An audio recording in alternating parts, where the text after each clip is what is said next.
Started, madam.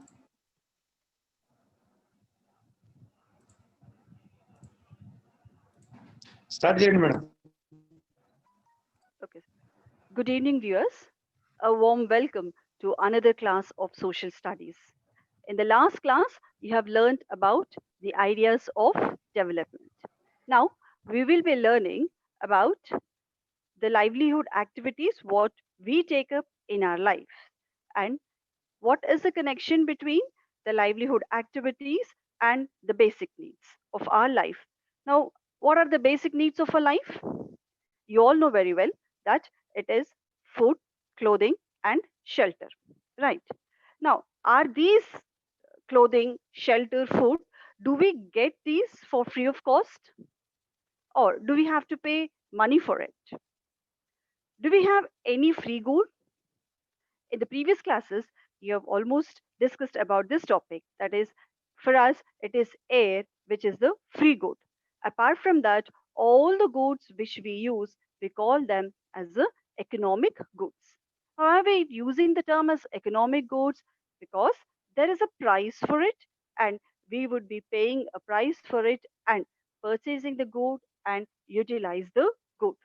So, these goods which we buy to satisfy our basic necessities of life. Now, how do we get these goods?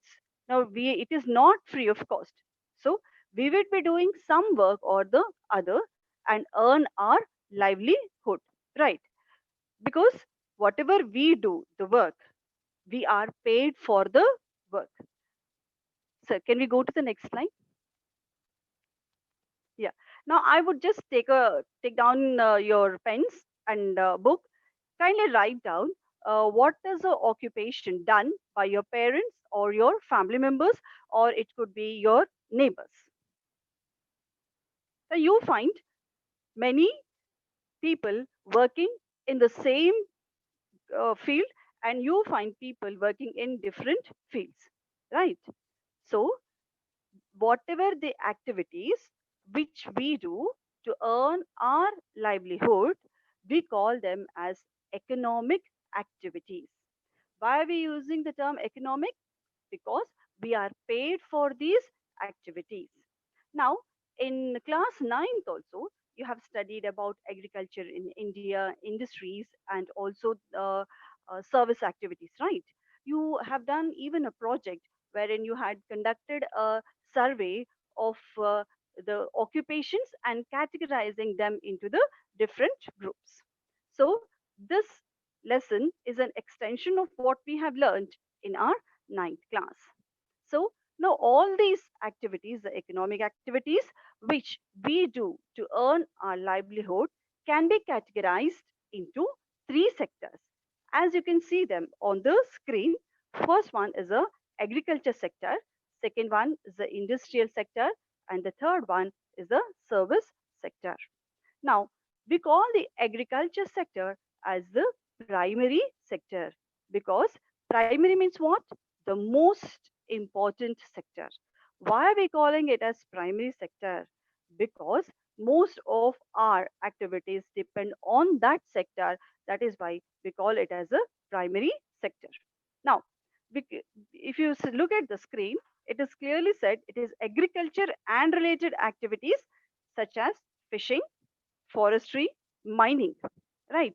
Now, in all this, we find the role of the nature very dominant. That means what? All these activities get affected by the nature. Take the example. Recently, we had floods and we lost so many crops. We found that many of our farmers have incurred loss, right?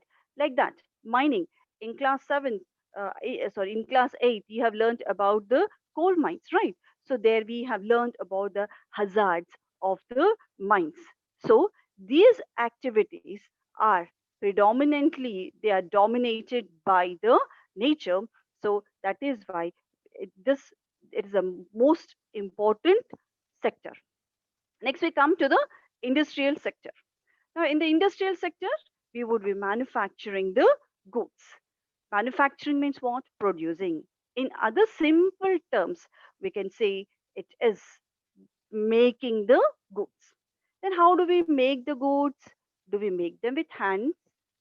Then we call them as handlooms or handicrafts, something which we make with the hands. We have learned in the previous classes of class 7th and 8th, right? But here we refer industrial sector to the industries wherein they use tools and machinery to produce the goods.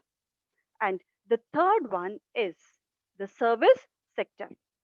Now, apart from the cultivation of the crops or catching hold of the fish and selling or working in the mines and working in the industries, there are certain other works.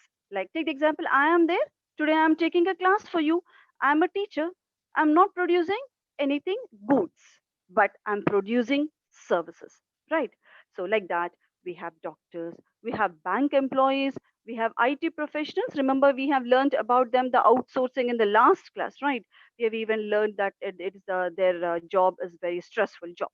So those people who earn their money or their livelihood giving their services, they all come under the service sector. Here, when we say it is a service sector, this people produce the services. So when we say it is the sectors of economy, we can categorize the sectors of economy as the agriculture sector, then the industrial sector, and the third one is the service sector. So can we move on to the next slide, please? Now, I would like to just bring to your notice a small thing which I have noticed very recently. There were three friends who met after a long time. One friend was a farmer. The other friend was a owner of one business group. He had one industry of his own, wherein he produced vehicles. Like take the example, tractors like that. Then a third friend, he purchased the tractors, or lorries, and then he owned them. Right. Now, slowly there was a discussion amongst themselves.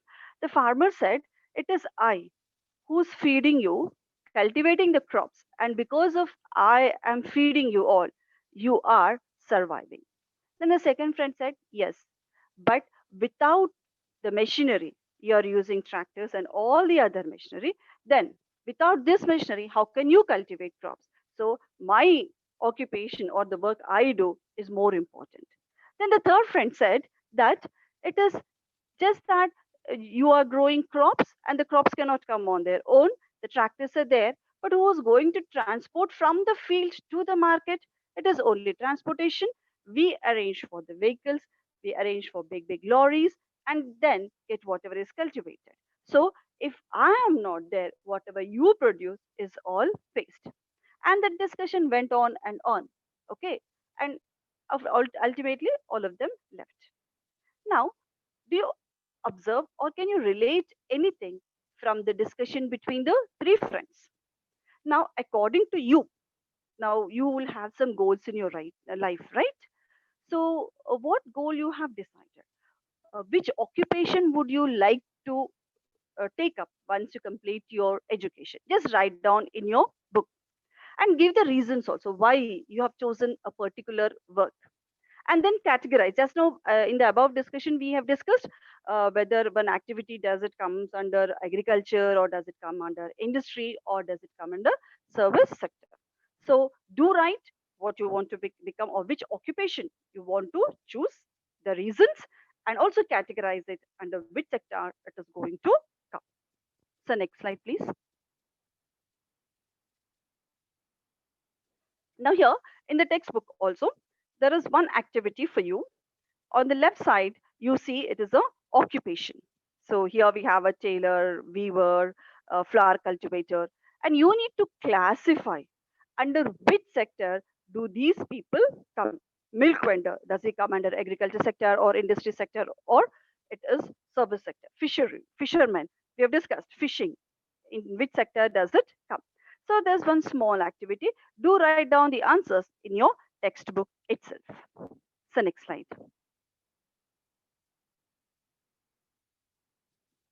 Now, observe there is one table on the screen. Now, what does this table show us? The following table shows the percentage of workers employed in different sectors in India in 1972-73 and in 2017 and 18. Now, what is the gap between this? It is almost about 43 years. So, one column we have the year, and then we have the three sectors: agriculture sector, industrial sector, and the service sector. Now, this table is showing us how what is the percentage of workers who are employed in these sectors. Now, carefully observe the screen. In the year 70 to 73, the number of people, the percentage of people employed in agriculture sector was 74, and in industrial sector it is 11%, and in service sector it is 15%. Okay, now which sector there were more number of workers? Kindly write down in the year 1970 to 70. Now come to 2017 and 18. Now agriculture, it has provided employment to 44%. Okay, industrial sector provided employment to 25%, whereas the service sector has provided employment to 31%. Now, can you make out any difference in this? If you take up agriculture sector, 74%, and it has fallen almost by 30%. Okay, then coming to the industrial sector, is there growth in the sector or decline? There is a growth because it has gone up from 11% to 25%. Then coming to the service sector, okay, clearly observe in the year 72 73, it was only 15% of workers were working in the sector. But by after 43 years, it has gone up to 31%, almost the double of it. Okay. So now, what could be the reasons why is there is change in the percentage of workers from one sector to the other sector? Now we will just try to analyze why there is change, whether why it is increased and why it is decreased.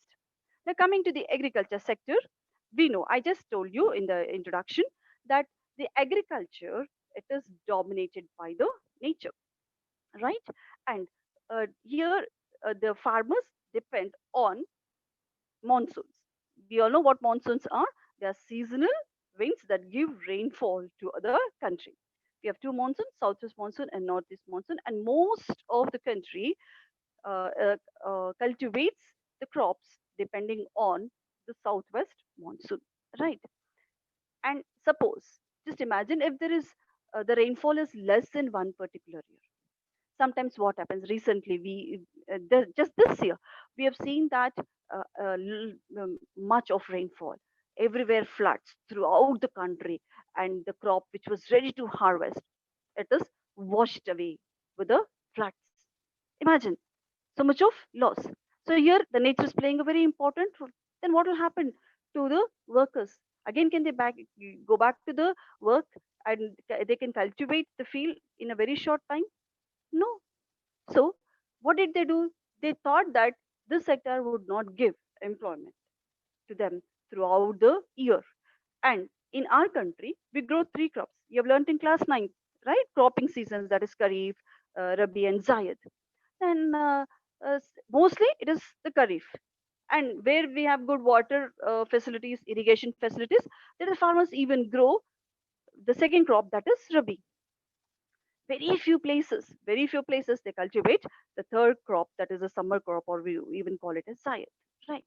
So people thought that we are not, especially those who are in rural areas, they did not get employment.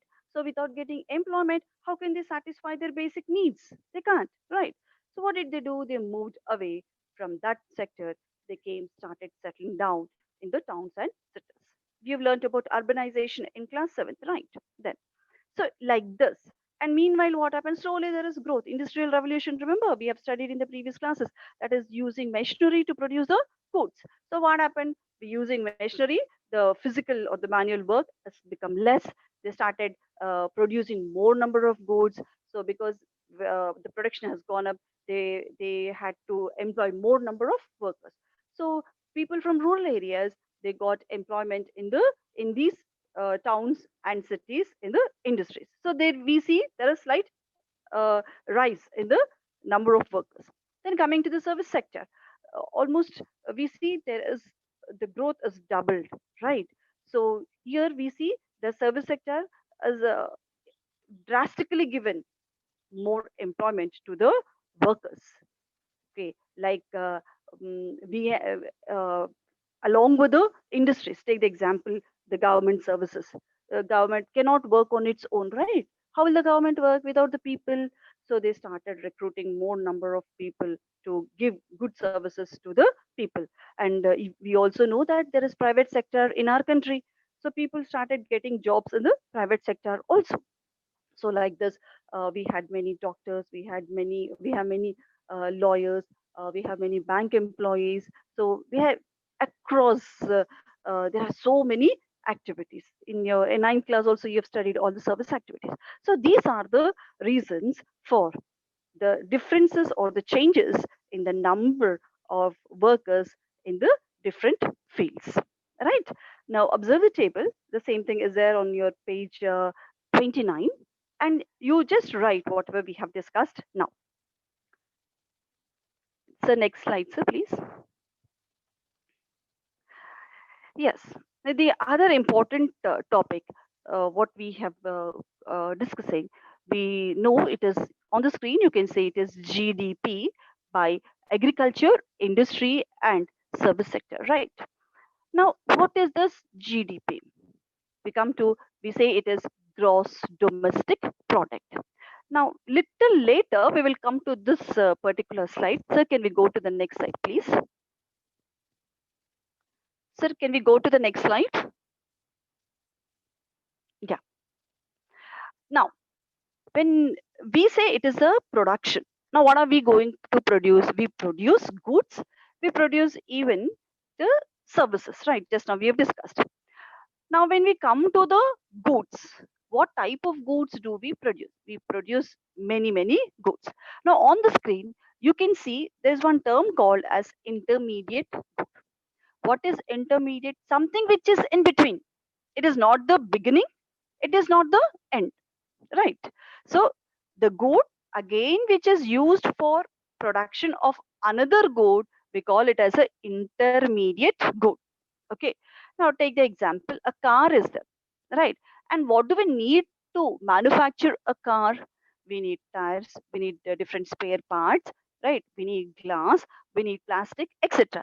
Are all these manufactured in the car, where the place where the car is manufactured? No, they get from different industries. For example, we have rubber. To make the tires, we need rubber, right? So the tire industry gets rubber, buys the rubber, and then makes the tires. That is the end product for the tire industry. But again, these tires are used for the vehicles, right?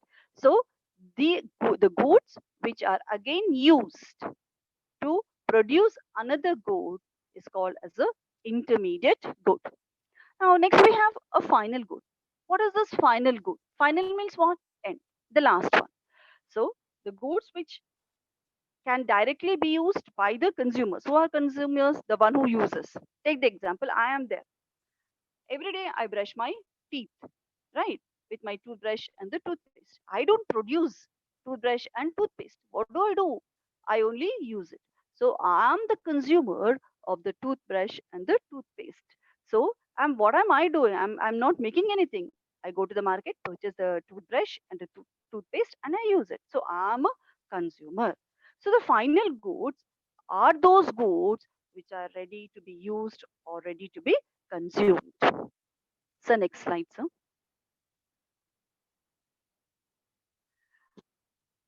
Now, just now you have seen one graph, right? Now, here it is GDP. What is this GDP? Now, we have just discussed about the economic activities, whatever we are doing. We, in the sense, the elders in the family, those who go out and work. Whatever we do in the family are all economic activities. So, here on the screen, you can just see people engaged in various economic activities in the above sectors means what? Those three sectors which we have learned: agriculture sector, industrial sector, and also the service sector produce large number of goods and services, right? Now, What we desire is to find out how many final goods and services are produced during the year. Right. Now I'll tell you what this is. Now look at the last sentence. What we desire to find out, what we want to know. Desire means what I want to know. What I want to know is that how many final goods and services are produced in a year. Right. Now take the example. Uh, your teacher would be conducting a test. Right. By conducting a test, the teacher would know your learning levels. Who has learned completely? There will be few children who are above average, below average. So here the test is being done to assess how much you have learned. Right. Take example, today the number of students who are present in the class. How do you do it? You just count the number of heads present in the class, right? So like that, we count the value of the goods and services produced. Now here, I would just like to revise what you have learned in the second lesson, ideas of development, that is the national income and the per capita income. By now, you all know national income means what? The income of all the people in a country during particular year, right? So now, when we calculate income, take the example, you calculate the income of one family. If they earn less income, they come below the poverty line. If they have good income, we call them as the rich. So here the criteria is what? The income. So we have something to measure. So how can we measure? Can we measure a country? Is it a rich country or is it a poor country? In second lesson also you have learned about the rankings which the World Development Report has given, right? So like that, how a student is assessed for his performance in the class, the countries can also be assessed for their performance. And how do they do it? By calculating the value of the final value of all the goods and services produced in that particular country. Okay, and for 1 year. Now you're in class 10th, you will be appearing for the exams. So that means what? Whatever you've learned in one particular year is being assessed in the examinations. So the 1 year is very, very important. So what you've learned in 1 year, how was it assessed? In the same way, whatever is produced. Now, the production can, is it only goods? Does it include services or not? Yes, it does include the services. So, the services and the goods produced, where they should be produced? In a country, right? And what is the time period? It is the time period is 1 year. Now, when I say 1 year, you might get it out. What is this 1 year? Does it mean now we say it is a calendar year? We all know that it starts in the month from January and ends in December. But does our academic year also starts in January? No, it starts in the month of June and ends in the month of May, and we call that as a academic calendar, right? Like that, in class 9, you have learned about the budget, right? So for 1 year, the budget is prepared. And which year it is? It is a financial year. So when does the financial year start? It starts in the month of April and ends in the month of March. So the goods and the services, the final value of the goods and services produced in a country during a year. That is what we are going to measure. So that is how we will be calculating the GDP. So can we go to the next slide, sir? So can we go to the next slide?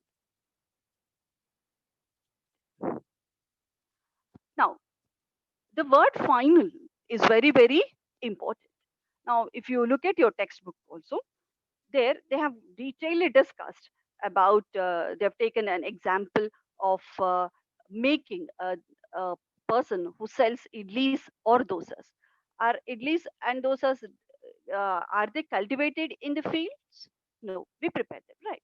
So in detail they have discussed how we are going to produce, okay, from paddy, how the husk is removed and then it is applied to the millers, then it is applied, it is sold to the wholesalers, from wholesalers it is sold to the retailers and the hotelier buys, okay. And in all this process, everywhere there is money is involved, right?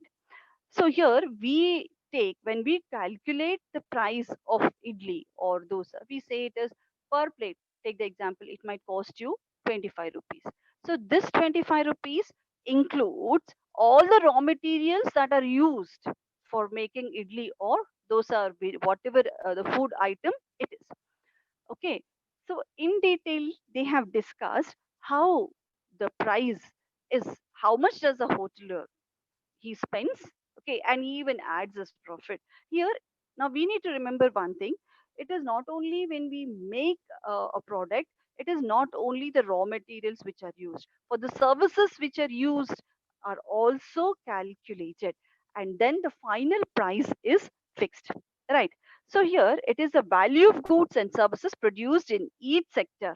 We are saying it as each sector during a particular year provides the total production of the sector for that year. Okay, how much of production is, how in the sense, tons of crop is cultivated. Okay, we have different crops cultivated throughout the country. So how many food grains are cultivated, how many commercial crops are being cultivated, the total value of it, like that. When we come to the industries, all the goods produced, different types of goods, what is the value? And then it is the services. Here then services, there is no production of goods, right? I am a teacher, I'm not producing any goods here, but what am I doing? I'm doing service. Now, in general, service means, we hear people saying that it's only a service. That is why I'm not taking any money. But am I taking money for the class which I am teaching to my students? Yes, I am paid for it. Right. So, service means, do not get confused. Okay. It is not something done which is a non economic activity. Okay, all the bank employees, the doctors, the lawyers, the journalists, all these people, they give their services, right? So they produce their services. So that is why the sector is named as the service sector. Then how do they calculate the value of the service sector? Every person who's employed in the service sector is paid, right? We get our salary. So the salary is calculated, it is taken into consideration while calculating the gross domestic product. Okay, now look at the last paragraph. It says the GDP is a gross domestic product, records the market value of all final goods and services produced. Here it is only the word final is important. Now, in your exams, if you write only the goods and services produced, if the word final is not there, then what happens? There is a chance of you not getting good marks, because what happens is, when calculating the gross domestic product, they take only the final value. As I told you, like, take the example we have discussed about the manufacturing of a car, right? There are so many parts used to manufacture a car, and ultimately the price of the car is decided, like probably it could be 5 lakhs. So that 5 lakhs includes all the parts in the car, okay, the metal that is used, the tires that are used, the glass that is used, right? All this. Then separately, they do not again charge for the tires or for the glass. If they do it, then what happens? It will be doubling the value, right? So, to avoid the confusion, we need to write the word the final value of all the goods and services produced in a country during a year, right? Now I was going on telling you that economic activities. Now when we say services, it is an economic activity, right? They are being paid. Now we observe that there's a lot of work which goes on at home, right? At home we see, right? Your parents, it could be your mother or father, they do so much of work at home. They cook for you, not only for you but for the whole family, right? Your father might clean the house, he might wash utensils, your mother might cook. So they share, all the family members share the work. So this work, is anyone paying them? Is your father or is your mother paid for this work which they do at home? No, it is not paid. So all the work which is done at home, it is not considered as work in terms of economics, right? Now take a person, there is one person who cooks at home, okay, and same person he goes out and cooks, he or she, it could be anyone, right? So will they be paid if they cook outside? Yes, they would be paid. Same service at home, they might not be paid, right? But when they are paid, that becomes an economic activity. So very clearly, we should remember when we say it is work or the workers, we say we take into consideration those who come out of the house and do the work. So that is why we are calling it as a economic activity. Now, let's go back to the graph. So can you just go back to the graph, sir, please? No, just kindly go. There is one graph. Kindly go back to the graph slide, sir. Above this, yeah, yeah. Now, let us analyze the graph. Now, what does this graph show?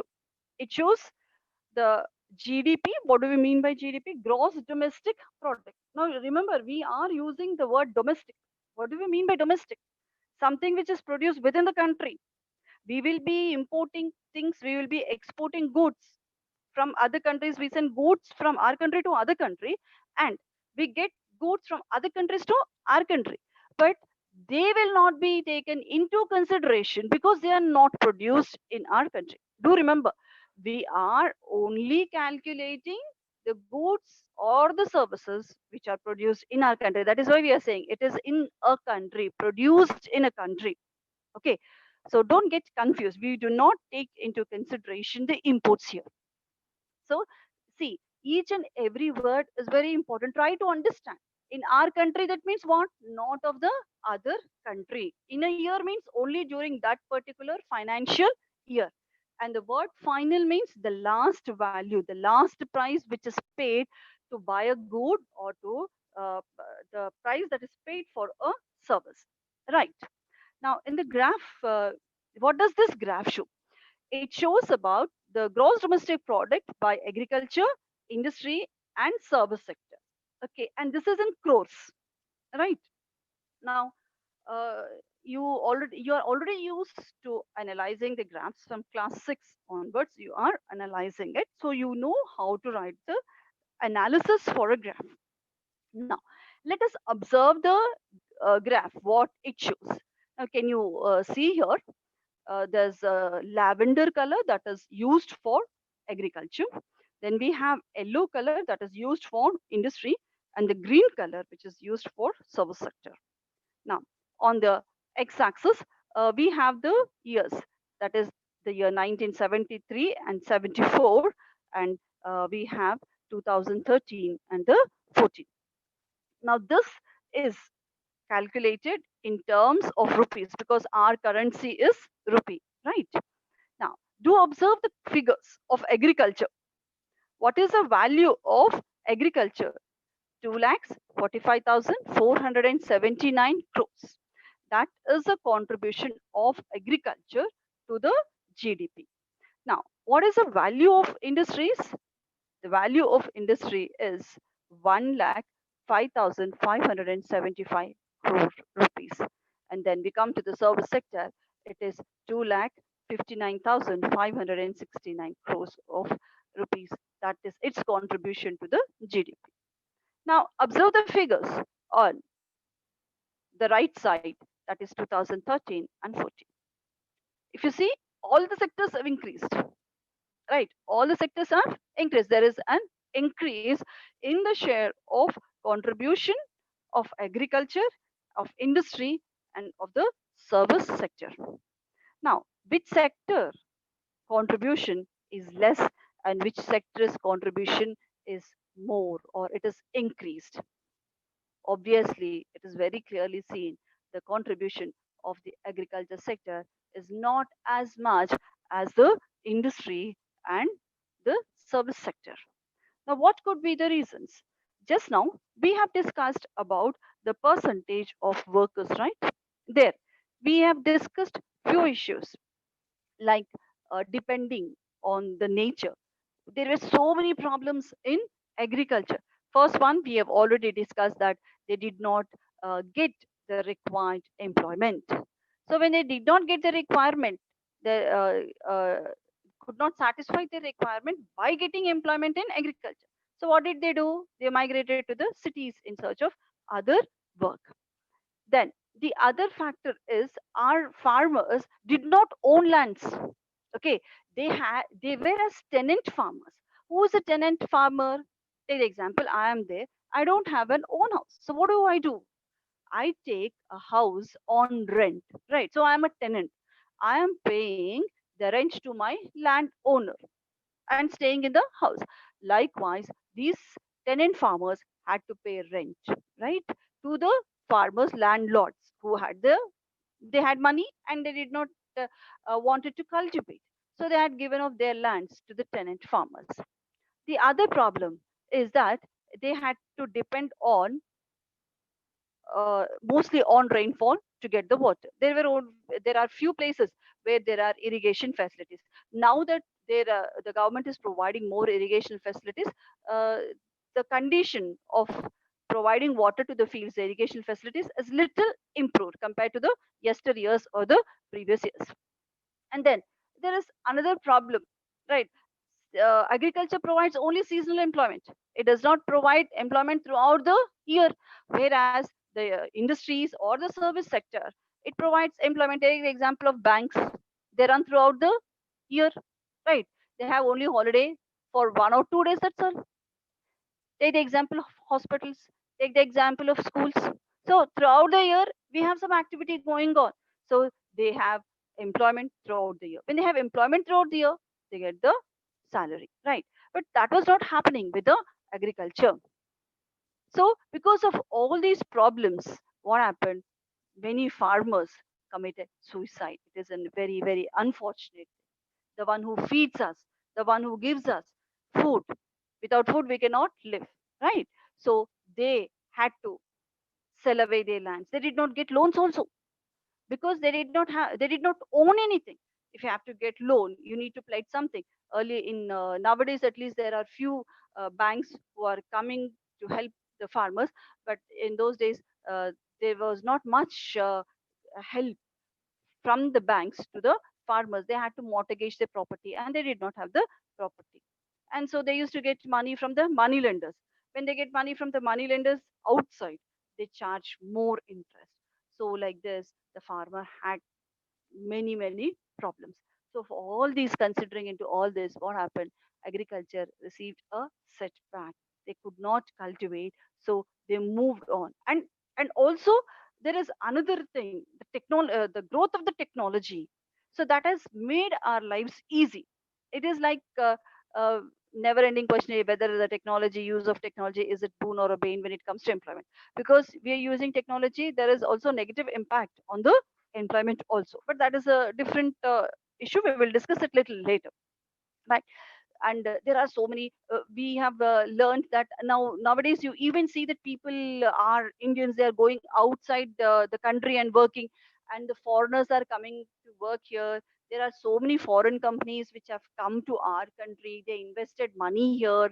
So what happened? Our people are getting employment in those companies, especially in the urban areas. So many companies have come up like this. Even we have Indian companies also who give large employment.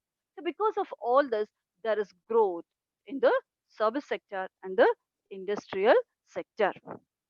So I'll just tell you how you need to start the writing the graph. First, it should be the introductory sentence, what the graph is about. Okay, it shows. Can you see here on the screen? It is GDP by. So write first sentence what the graph shows. And second one, you need to just observe the data which is given. What is the data? Comparative, the figures of 73 to 2013 and 14. Which sector had contributed? How much it is the contribution is there? Whether the contribution is increased or decreased. You write that. And then at the end, start analyzing. Now, whatever we have discussed, the reasons, right, for the change of contribution of one sector, the increase to the other sector. Now, when we come to, you can even observe that the contribution of agriculture sector is also slightly increased. Yes, Why is it is increased?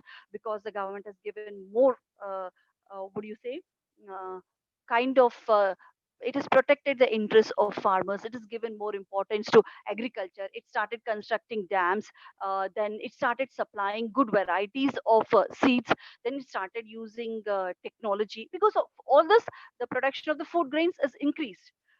We have learned in the 8th class freedom movement. At that time when we got freedom, at that time there was acute shortage of food. But today, by God's grace, with the efforts put in by the government, by the community, by the farmers, we don't have that much of problem of the food grains, because the production of food grains has increased, right? So you can write all these whatever we have discussed now as after writing the changes in the figure, because analysis is more important. Do remember, for you to get good marks, after writing, see what is given in the graph, all of them will write. By seeing those figures we can write. There's nothing that you are going to do something. So where the marks would be allotted more is the analysis, because by that is the reason, that is where your independent thinking, your originality, your creativity comes up, right? And then you give a conclusion.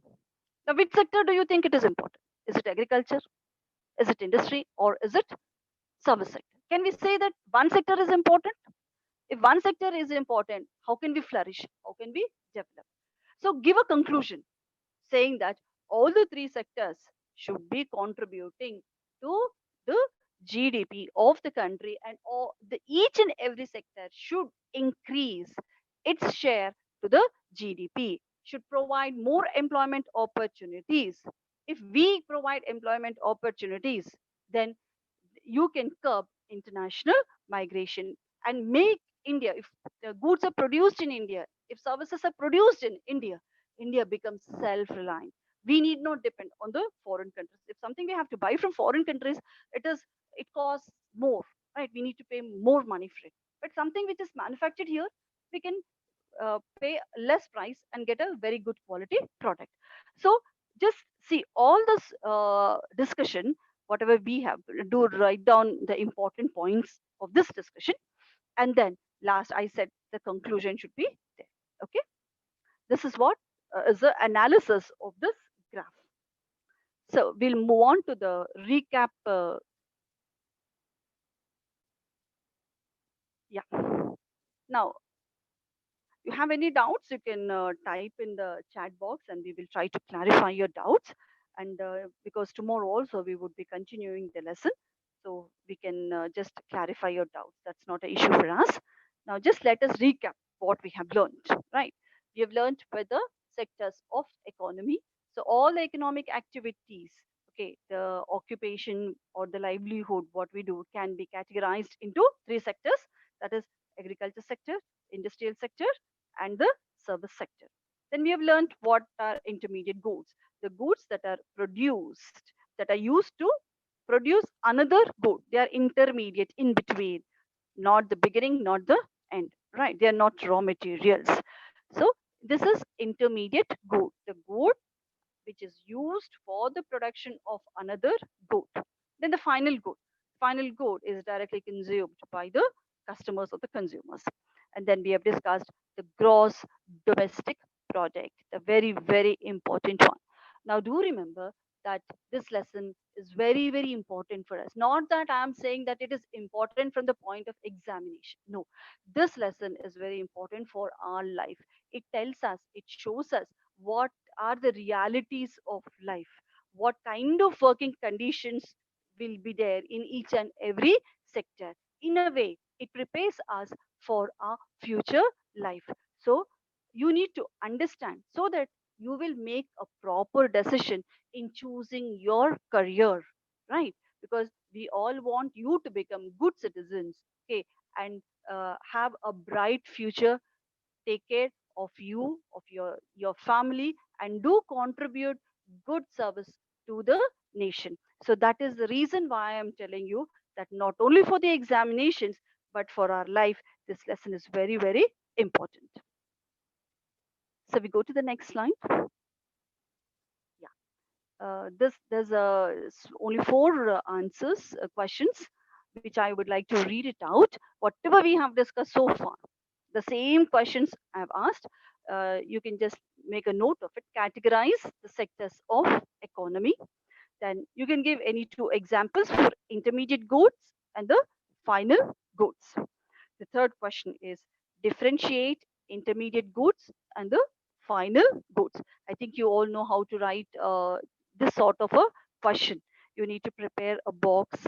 On one side, you have to write intermediate goods, and the other side, you have to give the right final good.